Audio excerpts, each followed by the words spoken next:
Mom has always said that my dad did whatever it took to chase her back then, and that the marriage wasn't purely for money. But the day Dad had a sudden heart attack, Dean's mom didn't allow the doctors to operate on him. In the end, Dad died tragically in the hospital room. I called her to come to see Dad one last time, but she sneered and said, "Are you father and son sick? Are you too sick? Do you want to cheat me out of money by acting to the end of your life? Can't you have some face?" When I returned home with the urn, my mom, her childhood friend, and the kids were taking a family photo. One, "Where's your dad? Mr. Lucas is coming to visit today. Ask him to come back and sing us a song. Ree likes your dad's songs too and wants to ask him to teach singing. So hurry up and ask him to come back." I stood downstairs in Manor, looking at the place I grew up in. Mom called me, her tone impatient. Once upon a time, this home had a dad, and even when Mom wasn't there, it always felt like it was a hot place to be. But at this moment the home, Manor in name only, is cold and strange to the core. No longer my home. My hands shook as I clutched the death certificate. I waited in ICU for 3 days and you wouldn't even sign the consent for surgery. My dad is dead. And the funeral home didn't call you.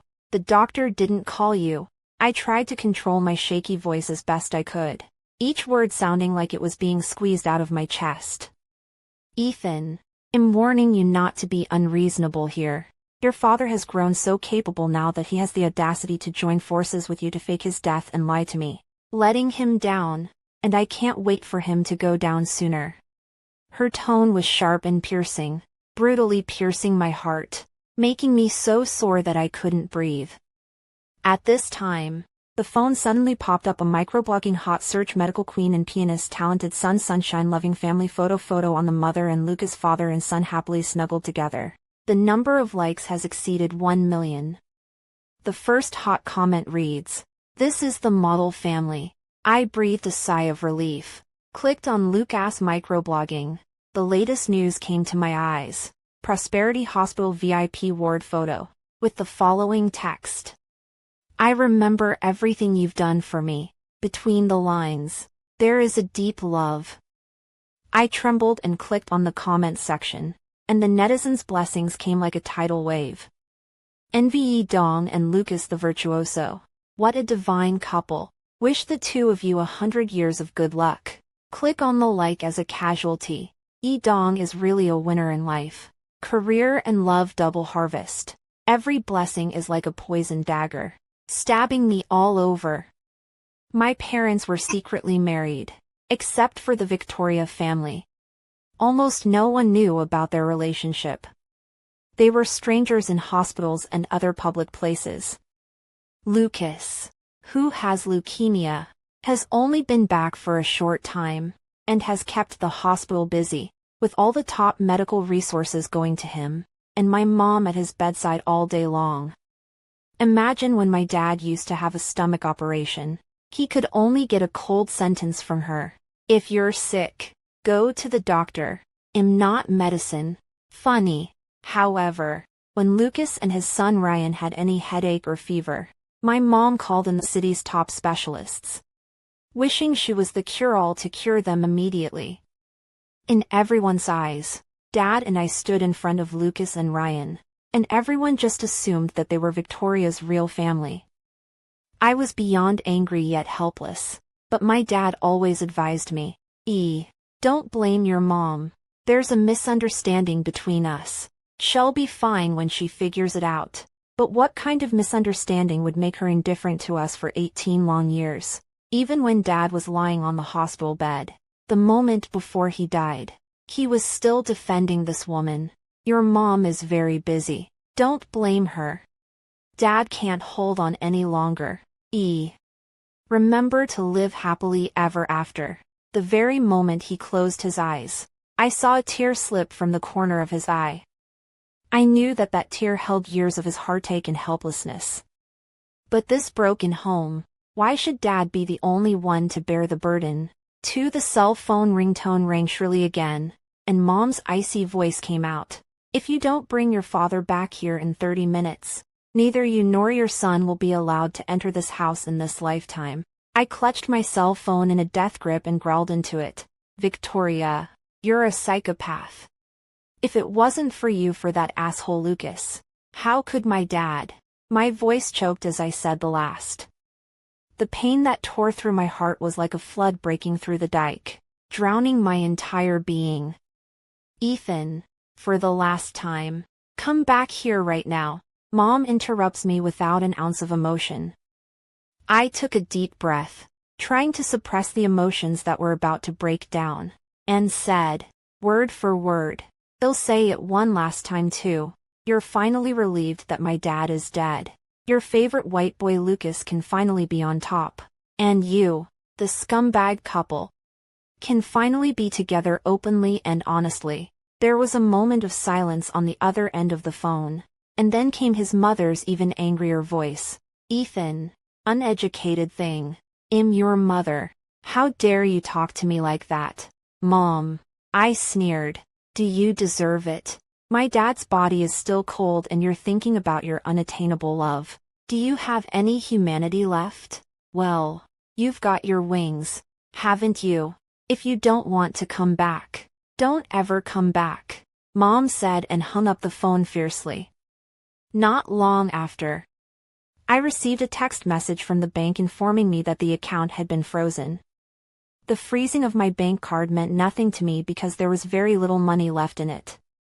It wasn't until after my dad's death that I realized he was actually rich.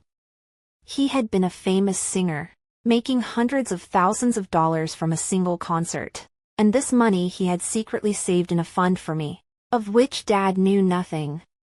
He didn't take this money out for the surgery, just to finally force himself to give up. But Mom really didn't come, and he gave up on his life. I re-entered the inner-city neighborhood shrine where my dad's ashes were temporarily resting. Looking at my father's urn made my heart ache like a pinch. After placing my father's relics, I dragged my heavy steps back to school. Senior graduation season should be full of hope, but only endless darkness and despair. I don't want to waste my time and energy for those unworthy people and things. I want to study hard and become a good person, like my dad, and use my ability to help more people. Point 3 on this day, when I pushed open the door of the classroom, the originally lively classroom instantly quieted down. Every student stared at me with contemptuous disdain, like I was a cockroach that shouldn't be here. Before I could react, however, Ryan stormed forward and flipped my desk over. In an instant, all of my belongings were exposed for all to see.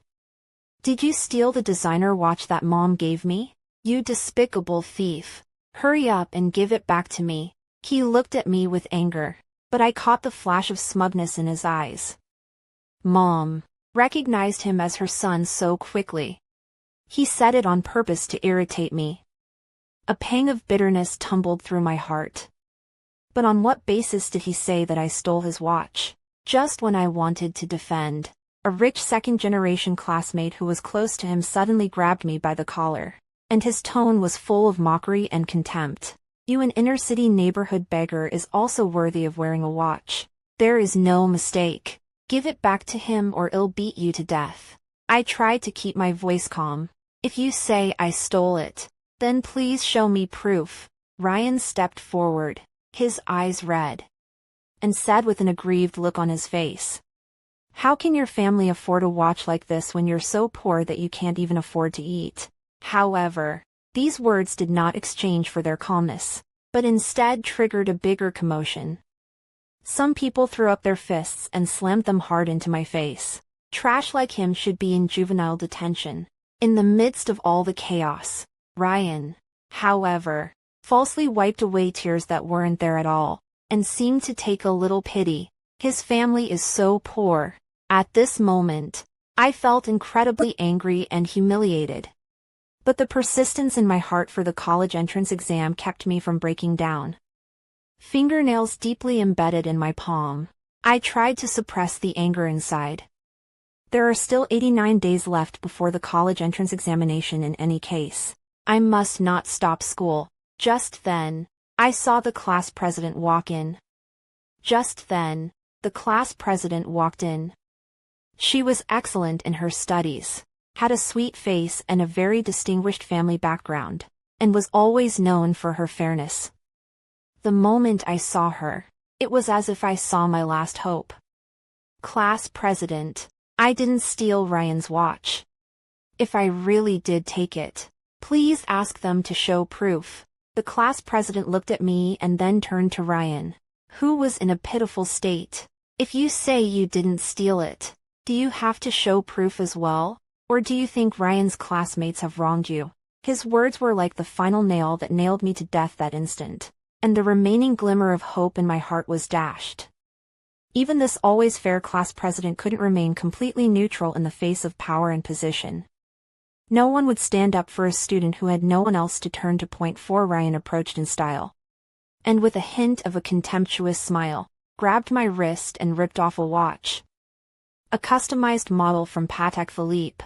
He played with the watch, his tone full of mockery. Ethan, where did you get the money for this? My heart sank hard and I tried to snatch the watch back, only to be pinned to the ground by someone else. Give it back. It's from my dad for my birthday, I bellowed. Ryan, however, paid no attention to my explanation and went straight to putting the watch on his wrist. He visibly froze when he saw my initials engraved on the back of the dial. Immediately afterward, a sneer curled up at the corner of his mouth. Ethan, I know you like this watch, but you can't steal. His voice was not loud, but loud enough for everyone around him to hear clearly. You disappoint me too much. You know, just this one watch is enough to put you in jail. My breath hitched and it was as if my dad's gentle smile appeared in front of my eyes again. This was the last gift Dad left me, and my only thought in this world. My eyes instantly turned red, and my gaze was like a knife, stabbing straight at Ryan. Ryan, you can take my mom and my home, but this is the last thing my dad left me, and you have to give it back to me. My voice was hoarse, but carried an undeniable firmness. Ryan was shocked by my eyes and subconsciously took a step back. Seeing this, the surrounding students blocked in front of him, surrounding him like a group of guards. Do you still want to rob with your hands? What madness! If you have the ability, let's go to the director to comment on it. Don't know what's good for you. Like a trapped beast, I frantically wrestled with them. I didn't feel any pain. I just wanted to get back the watch, which was my last connection with my dad. In the midst of the chaos, I could hear Ryan disingenuously counseling the fight as if it was none of his business. Eventually, I was covered in bruises as they dragged me to the office. Mom was already sitting inside, her face blue. When my classmates saw the famous chairman of Prosperity Medical Group, they instantly came to their senses and scrambled to complain. Auntie Yi, it's him, Ethan, who stole your son's watch and still won't admit it. I stubbornly raised my head and locked eyes with my mom. That watch is mine. My dad gave it to me for my birthday, you know, with my initials on it. My voice trembled, but I held my ground. Someone mocked from the sidelines in a conspiratorial manner.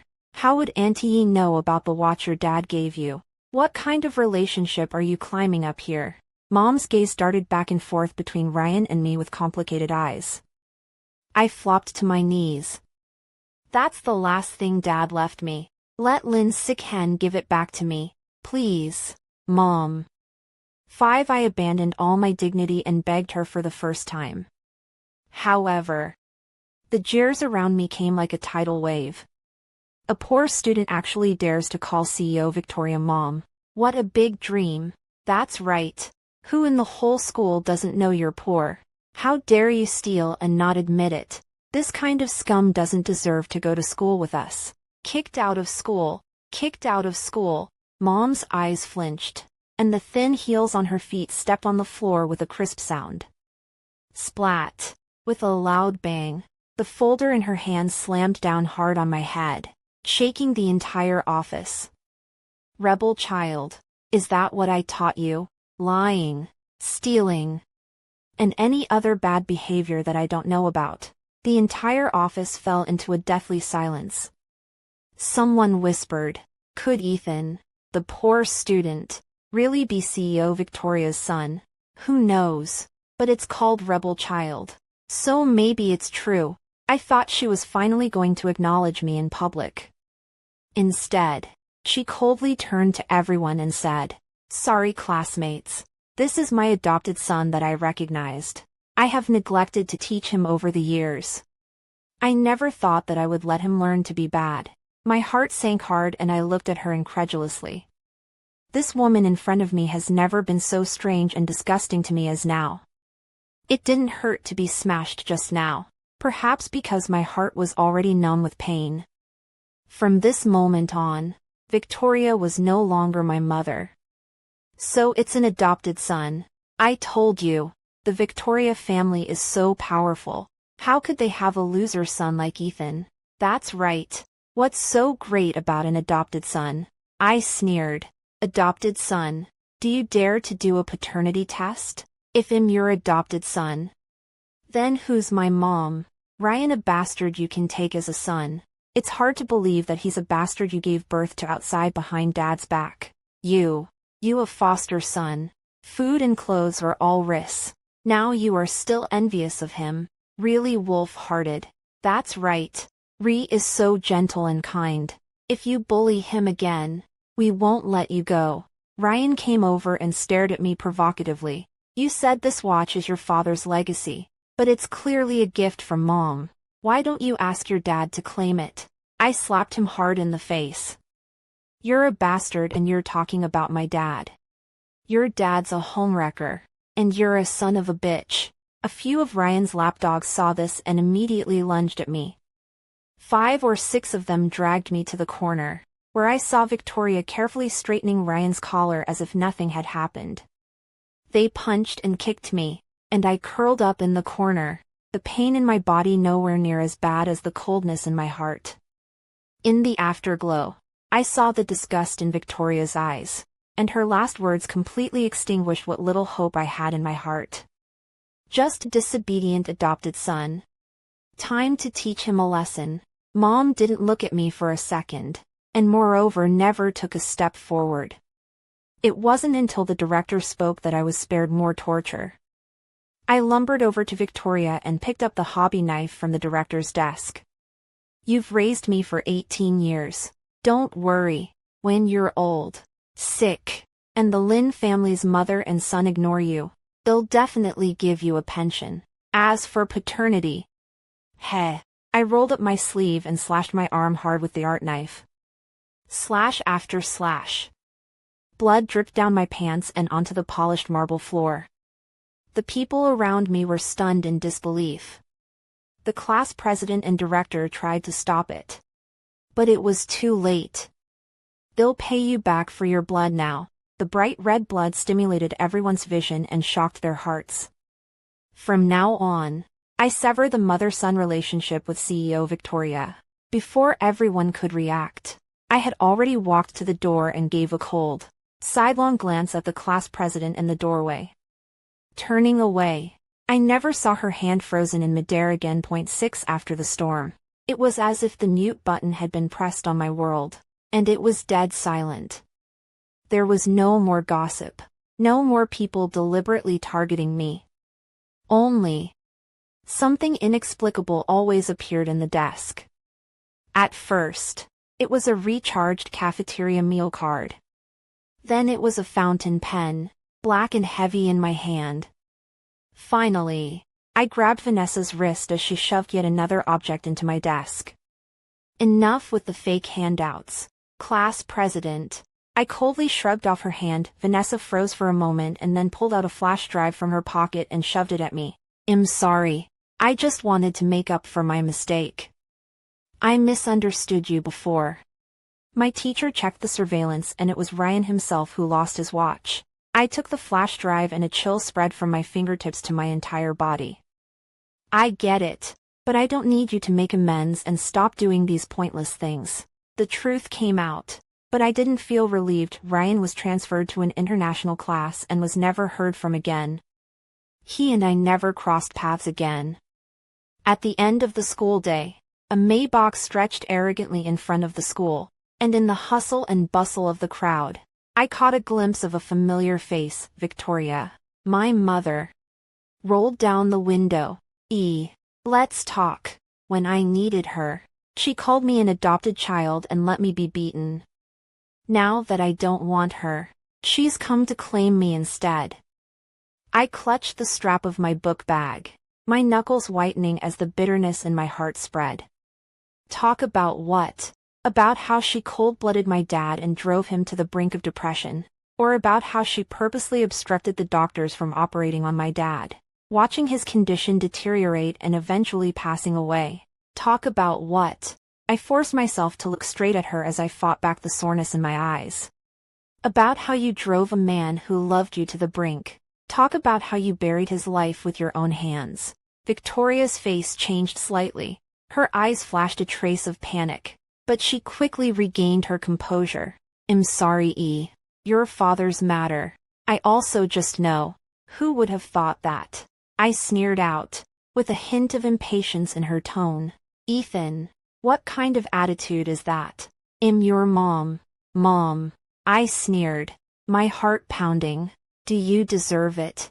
Have you given me the love that my mother deserves? Have you cared for me even once? My voice grew louder, drawing sideways glances from the students around me, but I didn't care. For so many years I had lived without my mother's love, under her cold gaze, and I had had enough. Do you know? I choked. My throat felt like it was clogged. My dad, he was still chanting your name on his deathbed. He loved you till the day he died. But what about you? What did you do? My questioning was like a sharp blade, stabbing her hard. Her face turned pale and her lips trembled slightly, but she couldn't say a word. Not wanting to see her again, I turned around and left determinedly. Behind me, Victoria's voice came with a hint of trembling. Wait. I didn't stop. I didn't turn around. Some wounds, once carved, can never be erased. Some loves, once lost, can never be regained. 7 I sneered. After my dad died, I realized that the 18 years of misunderstanding in his mouth was what kind of ridiculous play.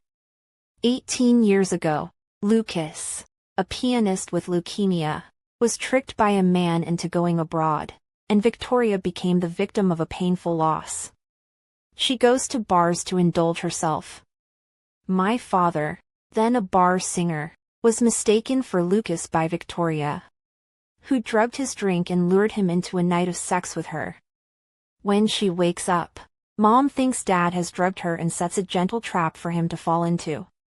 It was only after marriage that she bared her vengeful fangs, pouring 18 years of resentment into our monstrous family.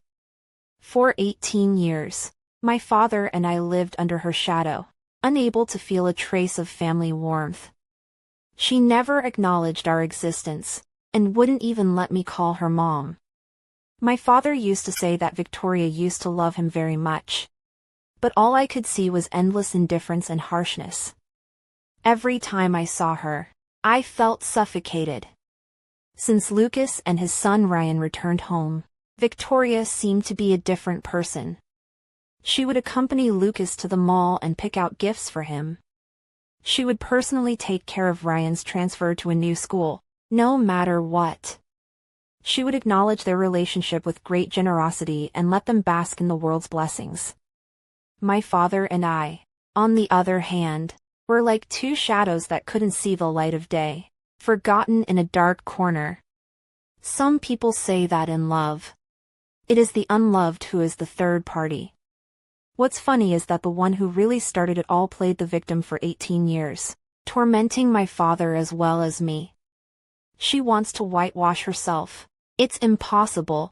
I'm sorry. I've always thought it was all my fault for misunderstanding you and your dad. I'm the one who's sorry. I didn't accept it, and my dad would accept it even less. 18 years. A light sorry to erase those painful memories. Too ridiculous. I clenched my fists, my nails almost sinking into my flesh, and held back my trembling body. Does being sorry help? My tone was icy. Every word was like it was wrapped in slush. Victoria didn't seem to expect my attitude to be so strong. She froze for a moment, then changed to a helpless and slightly pleading tone. In the future, tell Mom what you need. I'll do my best to satisfy you, and you'll surely have what Ree has. I smiled to myself, a hint of sarcasm in my tone. Ryan is your child. Of course not. Victoria denied it without even thinking, but there was a flash of panic in her eyes. It made me even more convinced that she had extraordinary feelings for Lucas and Ryan as father and son. So my own son, have to look a bastard in the eye. Sorry, I don't have to. I've got my hands and feet and I can support myself. You didn't listen for 18 years once, and you won't need your false motherly love for the rest of your life after that. I spoke in a determined tone and turned away. Victoria's face turned pale. Her lips trembled as if she wanted to say something but couldn't. In the end, she just sighed feebly. I know you won't forgive me, but I've already moved your dad's ashes to the Sioux family's ancestral tomb, and will be buried with him when Mom dies. My dad's ashes. How dare she have the face to mention my dad? I felt a wave of anger welling up in my heart, almost devouring me. I sneered and said, I don't think my dad wants to see you after he dies. I'll explain it to him myself after death. Victoria's voice was low, as if she was talking to herself. There's one more thing I came here for. You're Mr. Lucas and I are planning to get married. You'll give Mom your blessing. Marry. She was actually going to marry Lucas. I felt a choking sensation in my chest, as if a boulder was pressing down on my chest, making me gasp for air. I have never seen such a brazen person. How did she come up with the idea of getting her own son to bless her marriage to homewrecker? I thought she had come to repent, but I didn't want to be informed that the marriage was the main thing and the apology was just incidental. I fought back the nausea in my heart and said in an icy tone, honestly, we've severed our relationship. Who you marry has nothing to do with me, and there's no need to notify me or ask my opinion.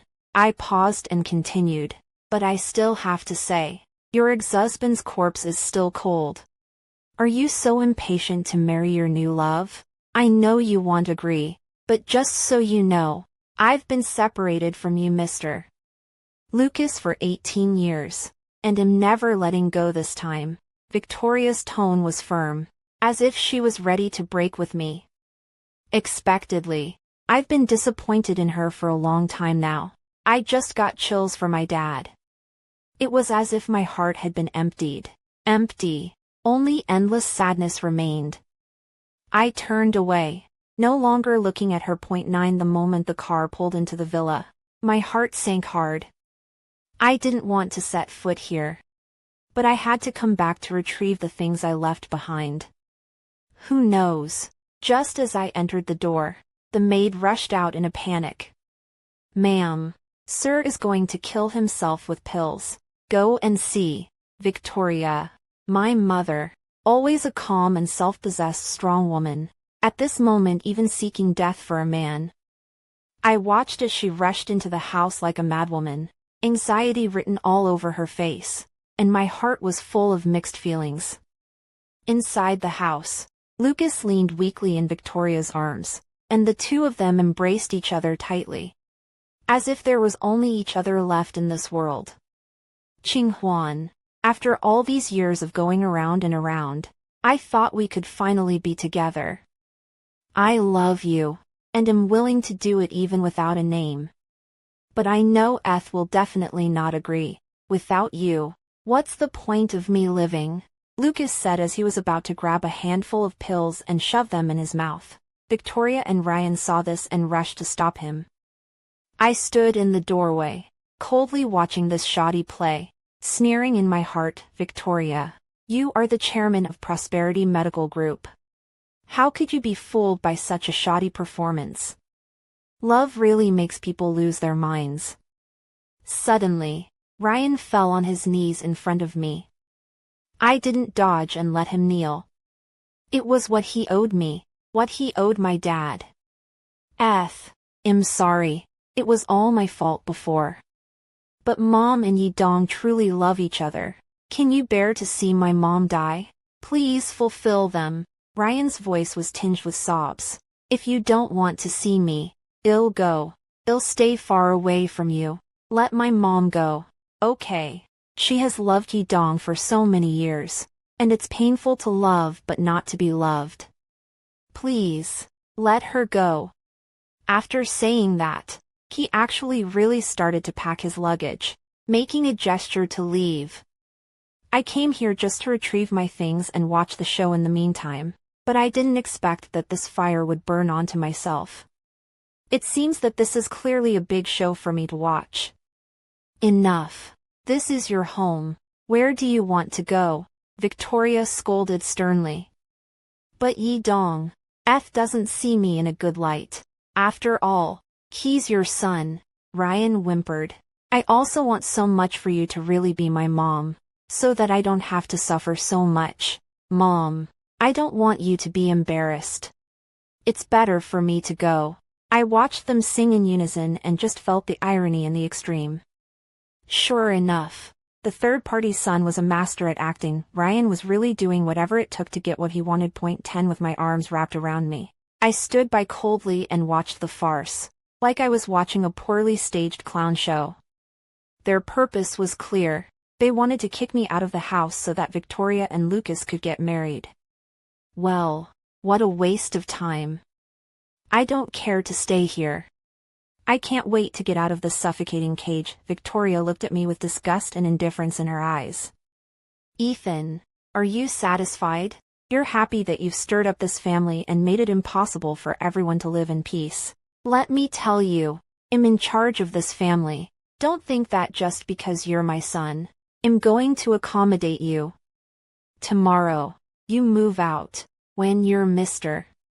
Lucas and I get married early next month, you have to be there. I applauded softly and mocked. Wonderful. If I wasn't so shy. I'd love to reward you all. It's not impossible for me to give my blessing to your wedding, as long as you promise me one thing. Say. Victoria spat out a word impatiently. I'm going to move my account out into my grandparents' name. My words made Lucas' father and son's eyes light up while Victoria looked at me with an incredulous look. You want to move your account. Do you realize what that means? Leaving the Victoria family. You are nothing. You won't get a penny. If you're willing to give me $1 million in alimony, in honor of the past, they'll even help you organize the wedding, entertain the guests, and make sure it's a hot and glamorous affair. Lucas put his arm around Victoria's shoulder and gently advised. Ching Huan. Has a point. He will have to go to school and work in the future. How can he do without money in his hands? Just say yes to him. I want our wedding to have everyone's blessing. Victoria agreed with a doting face. Okay. Let's do as you say. The two of them looked at me smugly and provocatively, not realizing that this was exactly what I wanted. Once the danger came, my identity would be just an outsider who could stay out of it.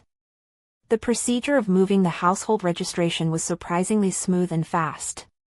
I held my brand new account book in my hand, and an unprecedented sense of relief and ease surged through me. 11 As soon as I finished the household registration procedure on my side, Ryan couldn't wait to announce to the world that his mom and dad were going to get married.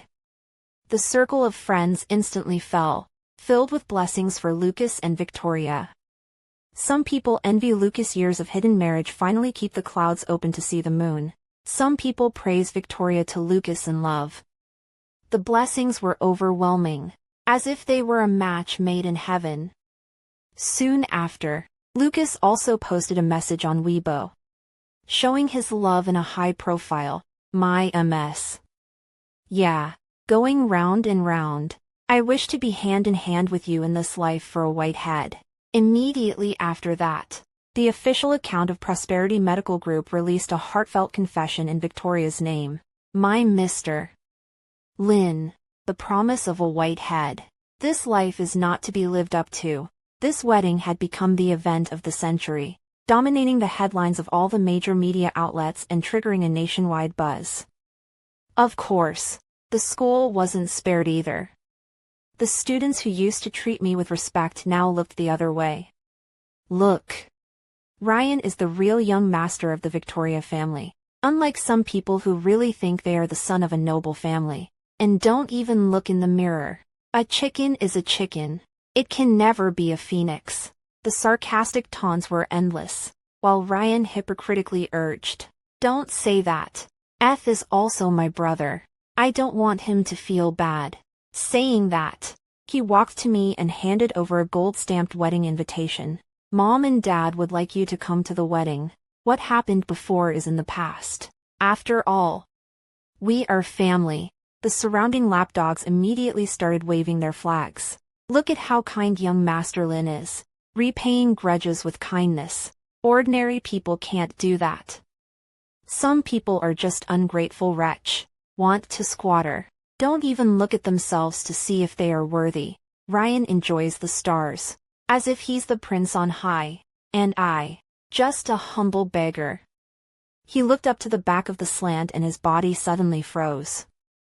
I followed his gaze and met the smiling eyes of Vanessa, the class president, the moment Ryan froze. I smiled and took the invitation. Thanks for the invitation. I'll be there, and I've prepared a great gift.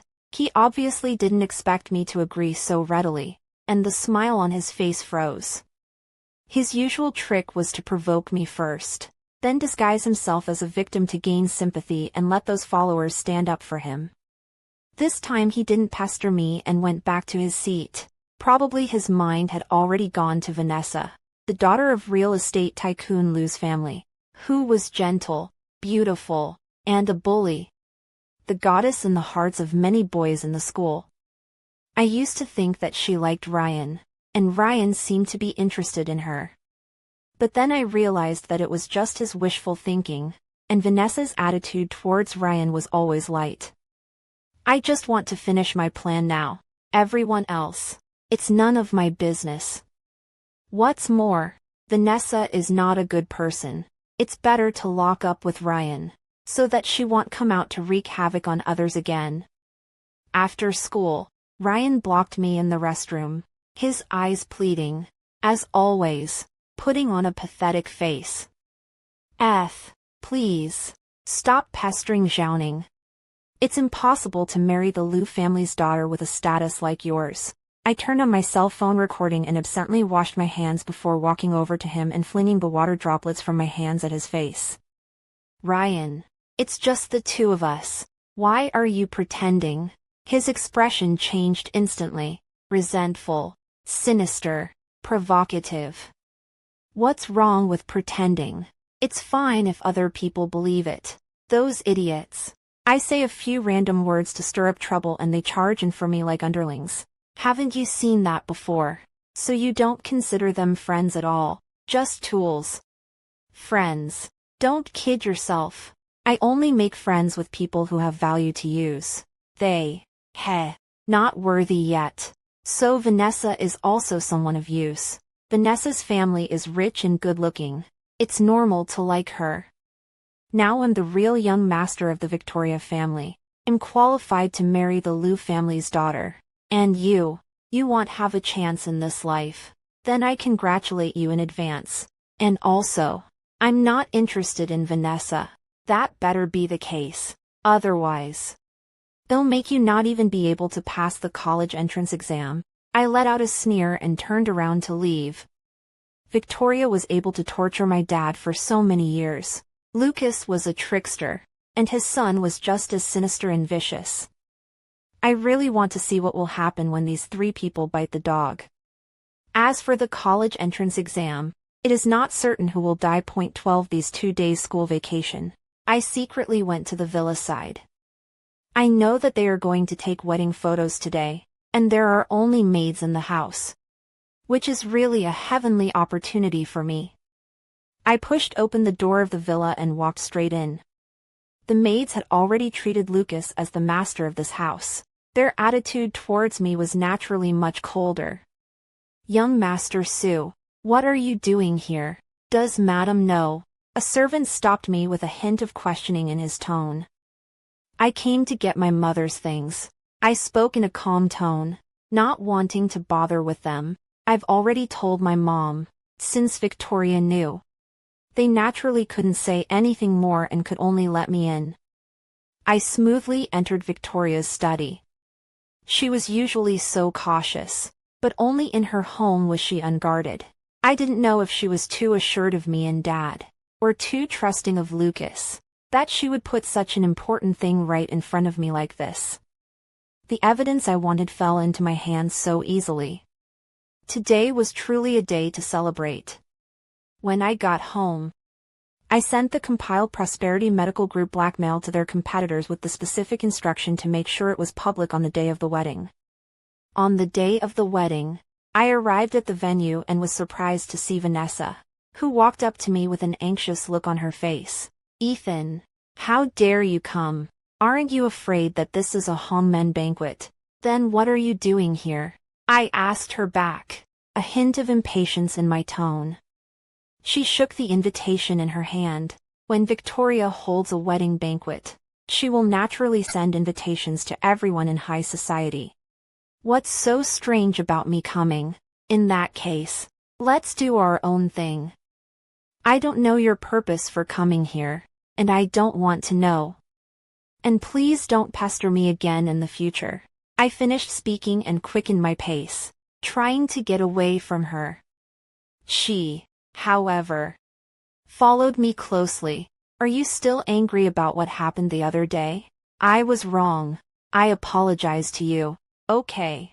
I ignored her and walked straight to the backstage, handing a flash drive to the staff and telling him to play it at a specific time. At the wedding site, Victoria was holding a microphone and saying her confession with deep emotion. It was no wonder that Lucas was pestering her as soon as he returned to China. Her image of a manly female CEO was indeed very popular with those men.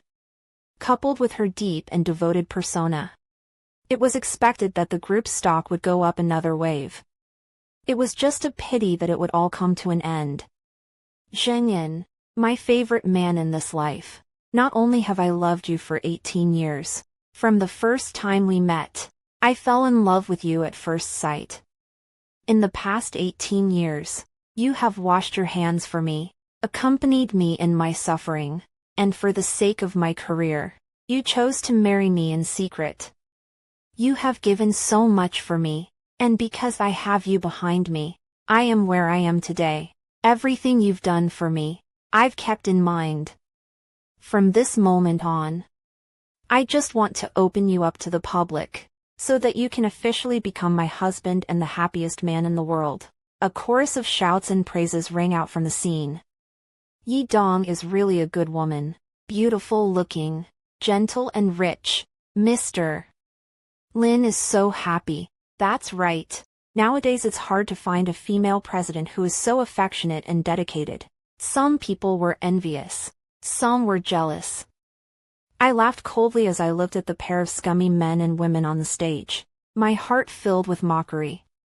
Obviously it was my father who accompanied you for 18 years. Obviously he gave everything for you, and in the end, he was cut off by Lucas. My voice was not loud, but everyone around me could hear it. Coincidentally, sitting in front of me was none other than our classmate, Ryan's friend Zhao Yajin. He turned around and saw me, his tone snarky. "Yo, who did I expect? Isn't this the adopted son that the Victoria family kicked out? Before, you even bragged about posing as Yi Dong's biological son. You're shameless. How dare you come? Why would I dare not come? My mom and homewrecker's wedding. Of course I'm coming. Moreover, I came with a gift."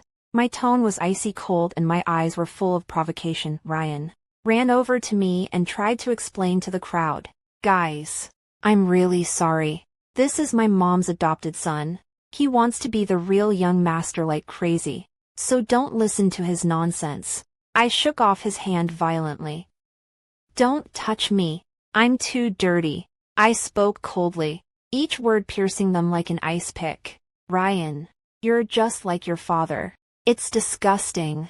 I looked to Lucas, my gaze filled with contempt. You say you love my mother, but you clearly have another man in your heart. What do you take my mother for? A cheap substitute. The guests began to whisper, their puzzled eyes darting back and forth between Lucas and me. I sneered and pressed the remote control in my hand. On the big screen, a photo flashed by, like a sharp knife, tearing Lucas' false mask to shreds. In the photos, Lucas and a woman behaved intimately, just like a couple in love. The woman is Ryan's biological mother. Next, there is a wedding photo of Mom and Lucas, as well as a bit of their married life. In the photo, Lucas' smile was so gentle, as if he only had my mother in his eyes. But the next second, the heroine in the photo turned into another woman, and Lucas' smile remained the same. The scene was in an uproar, and the guests looked at everything in front of them in disbelief. Finally, the scene of me begging Lucas to come up with $100,000 for the operation when my dad had a car accident appeared on the screen, as well as her cold refusal. There was also my dad's funeral, the empty hearse, with only me, alone, standing guard. On my dad's last photo, his smile was so kind, so amiable, as if he was still watching me. With a shaky voice, I made public the recording of Ryan and I in the restroom. The guests listened in disbelief and looked at Lucas and Ryan with disdain and disgust. I took a deep breath and forced myself to hold back the grief in my heart as I continued. This is what you see as a good woman, a good mother. She hid another man in her heart. Yet she married my dad and tortured him for 18 years. The day my dad had a car accident and needed his signature to pay for the surgery, she was with Lucas. The day of my dad's funeral, she was even celebrating her birthday with Lucas. She is a murderer. If she had been willing to take the money for my dad's surgery, he might not have died. My voice grew louder and more agitated, and finally I almost hissed. What did my dad do wrong? He loved her for 18 years and was treated like this by her. How does this kind of unfaithful, scummy woman deserve to be blessed? My words were like a bomb that exploded at the wedding venue. The guests were murmuring and looking at Lucas with eyes full of anger and contempt. My gosh, Yi Dong is such a person. It's so disgusting. How dare she play with other people's feelings? This kind of woman is not trustworthy at all. We should never work with her in the future. Some of the representatives of the companies that had cooperated with Prosperity Medical Group expressed their intention to dissolve the cooperation relationship. Vanessa walked to my side and asked worriedly, is this the surprise you were talking about? Aren't you afraid of their retaliation? I looked at Vanessa with firm eyes. Retaliation. They don't have time to retaliate. What awaits them is the punishment of the law. As soon as the words fell, a group of police officers walked in and put Victoria in handcuffs. Ms. Victoria, it has been reported that you are suspected of committing an economic crime. Please go back with us to be investigated. 13. This farce ended in an almost absurd way. Victoria's scandal, the company's illegal behavior, detonated the whole place like a bomb. In the deafening clamor, I became the only bystander, coldly watching it all fall apart. Her eyes, from shock to panic, finally settled on me, desperately questioning. You did this, didn't you? Why did you do it? You're my son too. What good did it do you to drive me to my death? I looked at her, the corner of my mouth pulled out a sneer. Son, Yi Dong, you really know how to joke. I'm a tool that you brought back from the orphanage, a pawn that can be discarded at any time. Between you and me, what else is there but utilization? You. His face turned blue, His lips trembled, but he could no longer say a word. The police took him away. The chaos of the wedding scene gradually returned to calm, only to leave a mess. As my shattered life, Lucas, that once high pianist, now become the object of everyone's scorn. His leukemia, his extramarital affairs have become the talk of the town, and his former elegance and aura have been crushed by the merciless reality. Ryan, the once high-flying young master, became a target of ridicule and insults that flooded him like a tidal wave, drowning him. I could see the despair and helplessness in his eyes, the pain that I had once suffered alone in countless late nights. After the end of the college entrance examination, I took the acceptance letter and set foot on the train to the South University. The gears of fate, at this moment, quietly turned. In the bustling crowd, I saw a familiar figure, Vanessa. She stood there, the sunlight sprinkled on her body, outlining her delicate figure, dazzling as ever. "What are you doing here?" There was a tremor in my voice, unable to believe what was in front of me. She looked at me, the corner of her mouth lifting into a warm smile. "I changed my volunteer and enrolled in a major here, Ethan. Hello. Let's get reacquainted. My name is Vanessa."